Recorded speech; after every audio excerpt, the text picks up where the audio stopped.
آماده اید به دنیایی از خطرات و هیجان سفر کنیم و رازهای پشت پرده مشاغل مرگبار دنیا رو کشف کنیم؟ شماره 5. معدنچیان. اصطلاح معدنچی معمولاً به کسی اطلاق میشه که زغالسنگ یا سایر منابع طبیعی رو از زمین استخراج میکنه. با این حال میتونه برای توصیف شخصی استفاده شه که در کارخونه‌ای کار میکنه که محصولاتی از منابع طبیعی تولید میکنه. اونها در شرایط خطرناک اغلب در معادن تاریک با گرد و غبار زیاد کار میکنن. معدنچیان برای استخراج زغالسنگ از تجهیزات ویژه‌ای از جمله کلنگ، بیل و مته استفاده میکنن. معدنچیان بخش مهمی از نیروی کار هستند و نقش مهمی در اقتصاد دارند. این شغل از نظر فیزیکی سخته و به دلیل ماهیت محیط کار میتونه خطرناک باشه. بسیاری از معدنچیان در معرض گازهای مضر، گرد و غبار و گرما قرار دارند که میتونه منجر به مشکلات تنفسی، بیماری‌های پوستی و سایر مشکلات سلامتی شه. معدنکاری هم به دلیل احتمال وقوع حوادث شغل بسیار خطرناکیه. خرابی ماشینالات، لغزش و سقوط و انفجار صدمات جدی یا مرگ شه. میزان مرگ و میر کارگران معدن بالاست. بر اساس آمار اداره کار، میزان مرگ و میر کارگران معدن زغالسنگ 2.6 در هر 100 کارگره. شماره 4. کارگران میادین نفتی. کارگران میادین نفتی حرفه‌ایه که مسئول کمک به استخراج نفت و گاز از زمینه. اونها ممکنه روی یک سکوی نفتی، در یک پالایشگاه یا در بخش دیگه‌ای از صنعت نفت و گاز کار کنن. اونها در موقعیت‌های مختلفی کار میکنن. این شغل میتونه خطرناک و چالش برانگیز باشه، اما همچنین سودآور و هیجان انگیزه. کارگران میدان نفتی معمولاً به آموزش تخصصی نیاز دارن. اونها باید بتونن در شرایط سخت و با تجهیزات خطرناک کار کنن. بر اساس آمار اداره کار، کارگران میدان نفتی 6 برابر بیشتر از میانگین کارگران در حین کار جون خودشون رو از دست میدن.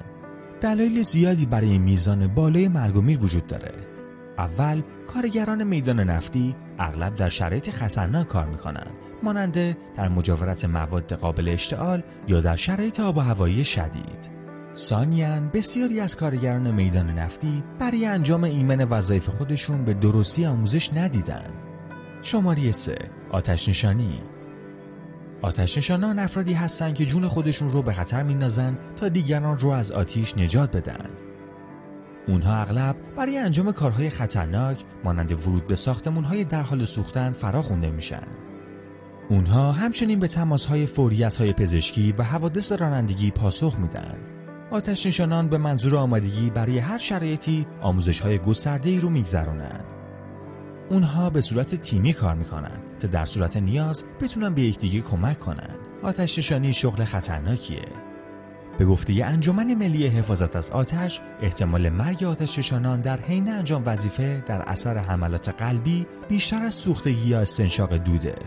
علاوه بر خطر حمله قلبی، آتش نشانان در خطر ابتلا به سایر مشکلات سلامتی مانند سرطان و بیماری‌های تنفسی هم هستند. اونها همچنین میتونن در هنگام پاسخ به تماس‌های اضطراری در تصادفات رانندگی مجروح شن. آتش نشانی شغل خطرناکیه که آتش نشانان اغلب در محیط‌های خطرناک که در معرض گرما، دود و شعله هستند کار میکنن. اونها همچنین با خطر صدمات ناشی از فعالیت بدنی و سقوط اجسام روبرو هستند. قبل اینکه بریم سراغ مورد بعدی که از مشاغل فوق‌العاده مرگباره، لطفاً ویدیو رو لایک کنید. شماره 2. کارگران چوببری. چوببرها بخش مهمی از صنعت چوب هستند. اونها افرادی هستند که درختان رو در یک جنگل قطع میکنن یا درختان رو قطع میکنن تا از چوب برای اهداف مختلف استفاده کنن.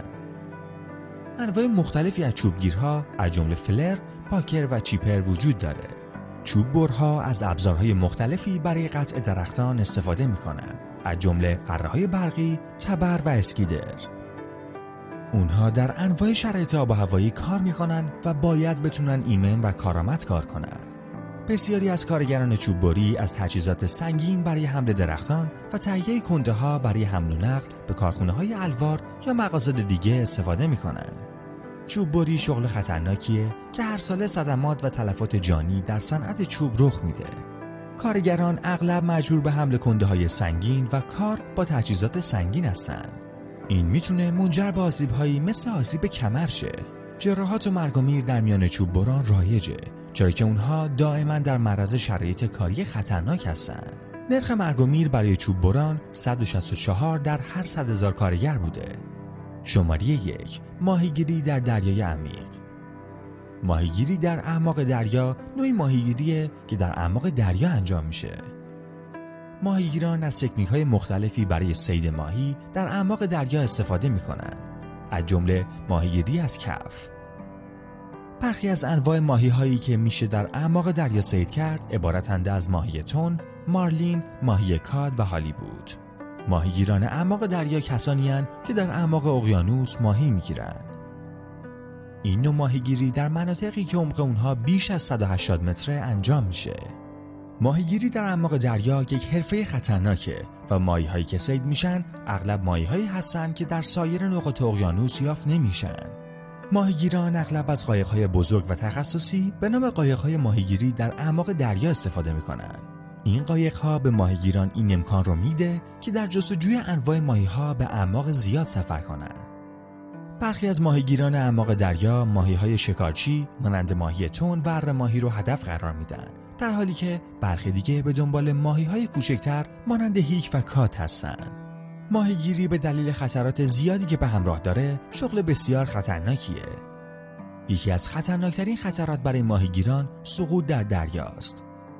خطر دیگه برای ماهیگیران خطر حمله کوسه است. آیا دوست داشتید به عنوان حرفه اصلی خودتون یکی از این مشاغل فوق‌العاده خطرناک رو تجربه می‌کردین؟